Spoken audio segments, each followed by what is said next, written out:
Hello and welcome.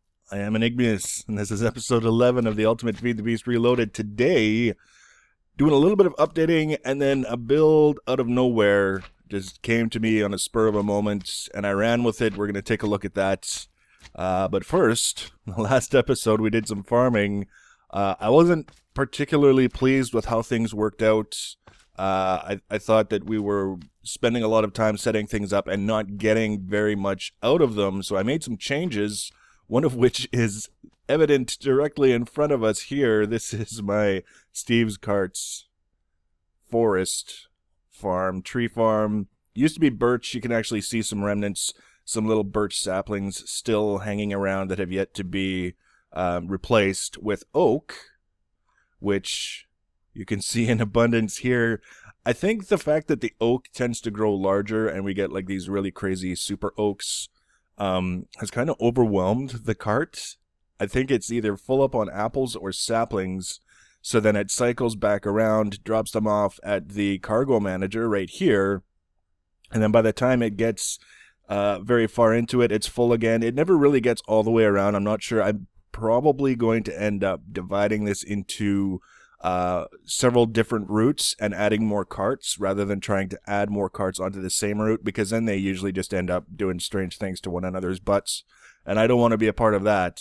But so far it seems to be working well. I'm getting apples, I'm getting saplings, and certainly I'm getting logs. You thought I was going to say wood, but I'm getting logs. Don't go there. The arboretum is gone. Intentionally, but as I was in the process of removing it, a creeper came along and helped me.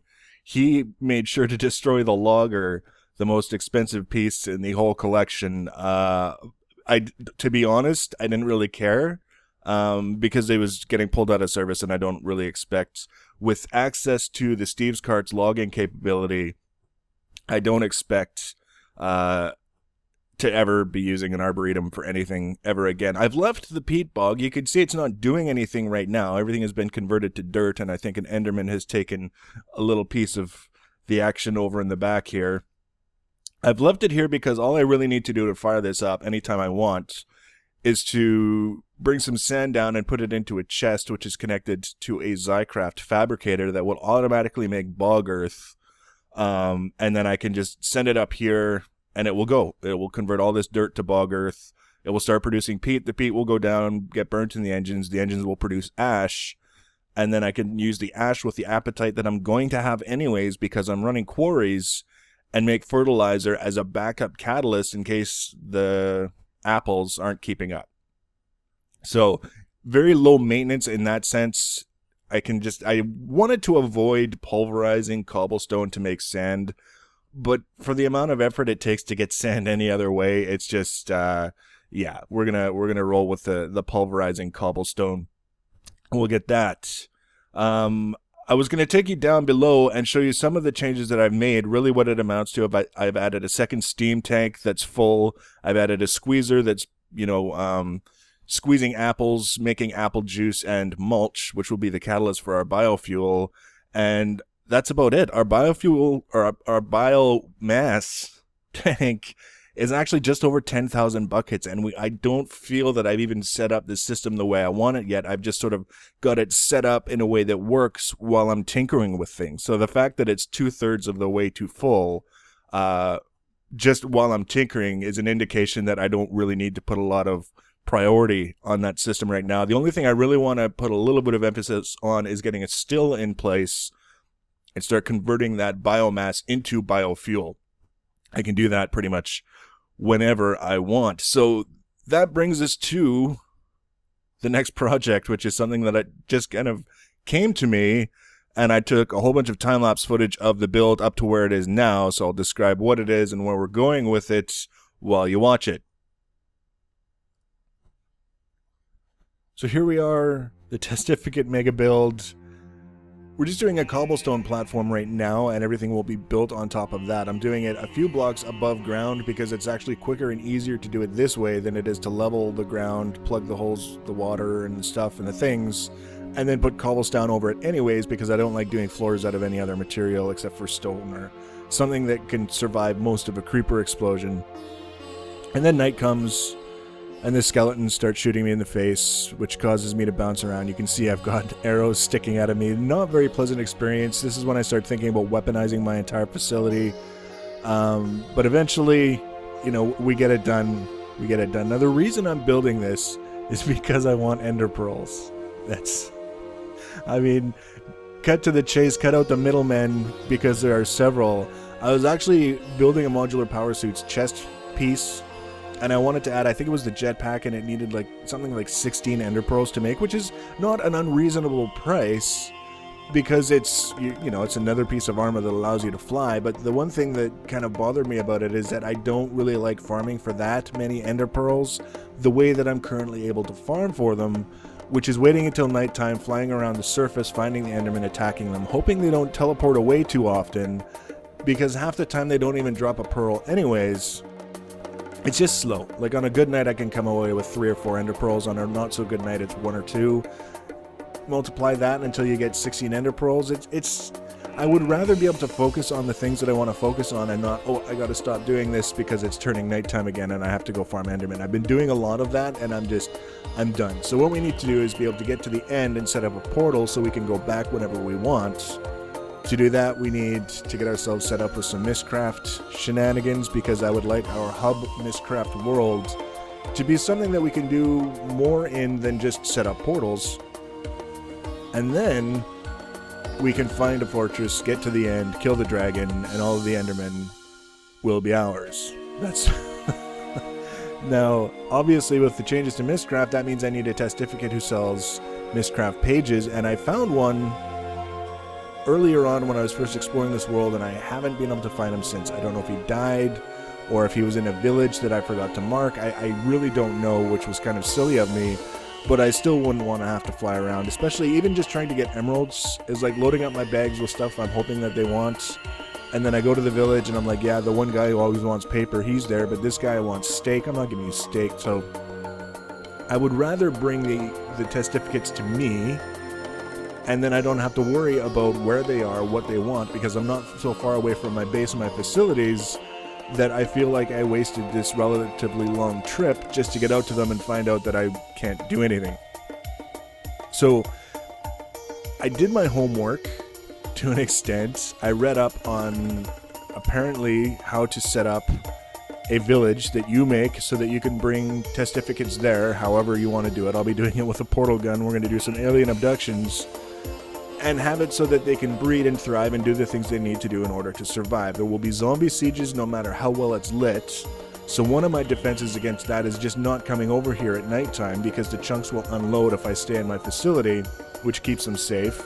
And the other thing is they're limited in how many Testificates can be in the village by how many doors there are. For every 3 doors that meet the right requirements, you're allowed to have 1 Testificate. So if you have enough doors, if you have 30 doors and 3 Testificates, eventually, apparently, they will breed until there are 10 of them, and then they will say, okay, we can't have any more Testificates because we don't have enough doors. Now, if you want to know the details on how to lay out your village so that you can bring Testificates and have them multiply and thrive, I would strongly suggest you go to the Minecraft wiki, the vanilla main Minecraft wiki, and do a search for villager, and that will bring you to the page that I was using to get a feel for exactly what I needed to do. I didn't look into the village breeders, the Testificate breeders. I know there's more detailed articles out there. That's another option for you. In my case, I'm not interested in the most efficient way to do it. I'm just interested, I want to have fun in the building process, the design process, and I want to get reasonable results.